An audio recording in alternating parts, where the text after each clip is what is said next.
உலக நாடுகளின் மகிழ்ச்சி குறித்த வருடாந்திர அறிக்கை வெளியாகியுள்ளது.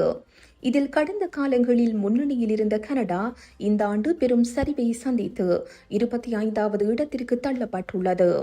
ஆக்ஸ்போர்ட் பல்கலைக்கழகத்தின் நல்வாழ்வு ஆராய்ச்சி மையம் வெளியிட்டுள்ள இந்த அறிக்கையின்படி குறித்த தகவல் வெளியிடப்பட்டுள்ளது.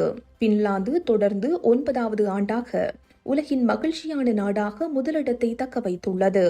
நார்டிக் நாடுகளான ஐஸ்லாந்து, டென்மார்க் மற்றும் ஸ்வீடன் போன்ற நாடுகள் வழக்கம் போல் முதல் 10 இடங்களுக்குள் இடம் பிடித்துள்ளன. கனடா கடந்த ஆண்டு 18வது இடத்தில் இருந்த நிலையில் தற்போது 25வது இடத்திற்கு சரிந்துள்ளது.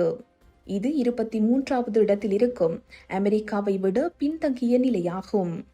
2015ஆம் ஆண்டு அறிக்கையில் உலகின் 5வது மகிழ்ச்சியான நாடாக இருந்த கனடா அதன் பிறகு படிப்படியாக சரிந்து வருகிறது.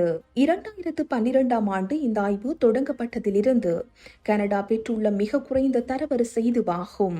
கனடா, அமெரிக்கா, ஆஸ்திரேலியா மற்றும் நியூசிலாந்து ஆகிய நாடுகளில் 25 வயதுக்குட்பட்ட இளைஞர்களுக்கிடையே மகிழ்ச்சி மற்றும் வாழ்க்கை மீதான திருப்தி கடந்த 10 ஆண்டுகளில் கணிசமாக குறைந்துள்ளதாக இந்த அறிக்கை சுட்டிக்காட்டுகிறது.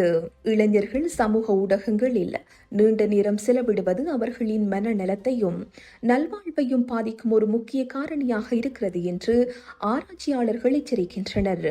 போர் மற்றும் மோதல்கள் நிலவும் நாடுகள் குறித்த பட்டியலின் கடைசி இடங்களில் உள்ளன. ஆப்கானிஸ்தான் உலகின் மகிழ்ச்சியற்ற நாடாக மீண்டும் அறிவிக்கப்பட்டுள்ளது.